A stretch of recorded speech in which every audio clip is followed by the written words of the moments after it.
Have the ball at the BC44, and Carr wants to go for it all again. Will Pauling's open at the 10, catches, and he walks in. Another touchdown for Notre Dame.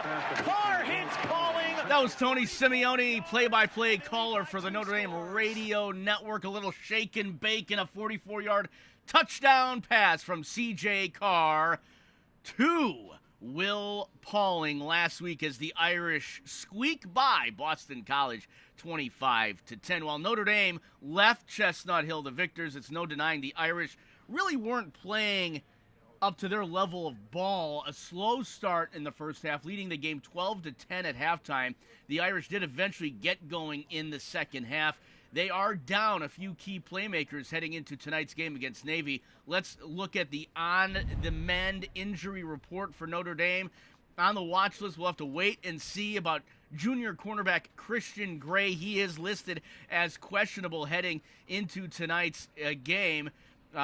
Without Gray, might have a hip injury. Without Gray, the Irish defense gave up 269 yards passing to Boston College, making him a noticeable absence from the line. Senior defensive lineman Gabe Rubio will sit out yet another game. He's been out recovering from a left arm injury since before the Irish hosted West Coast rival USC a couple weeks ago. One of the best defenders for the Irish, Rubio's absence, coupled with center Ashton Craig's season-ending injury, has been a challenge for the Notre Dame defense. And another blow. This might be the biggest one of all today. Defensive tackle and redshirt team captain Donovan Heinisch will sit out tonight. Heinisch is on concussion protocol. He's believed to have taken a big hit during practice this week because he wasn't listed on the injury report until Thursday.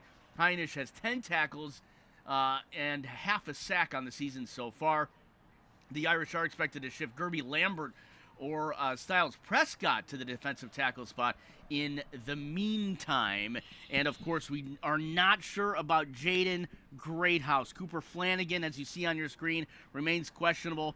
Suffered an Achilles injury during the Sugar Bowl last year. And, of course, the aforementioned wide receiver, Greathouse, he could be out again. We will see if he returns to the field for the rest of the regular season. Let's bring in our quarterback and the expert, Evan Sharpley, one more time here this half hour. Evan, of all of those players that you saw, Greathouse, Rubio, Christian Gray, who is going to be the missing link today? I don't know if you just point at one guy. I mean, there's a lot of holes in that, and you're playing a team like Navy where it's a unique offense. You prep for it when you can leading up to the game.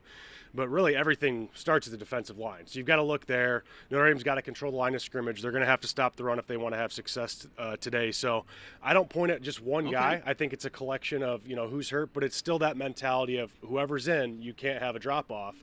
So, whoever's going to be inserted in those spots, baby, they got to be ready to play. You're giving me the Marcus Freeman talk right now. You're giving me the next man up mentality. I can tell you played football. Listen, I've been around coaches long enough to know what to say here. And you're a coach yourself, so you're giving me that coach speak right now.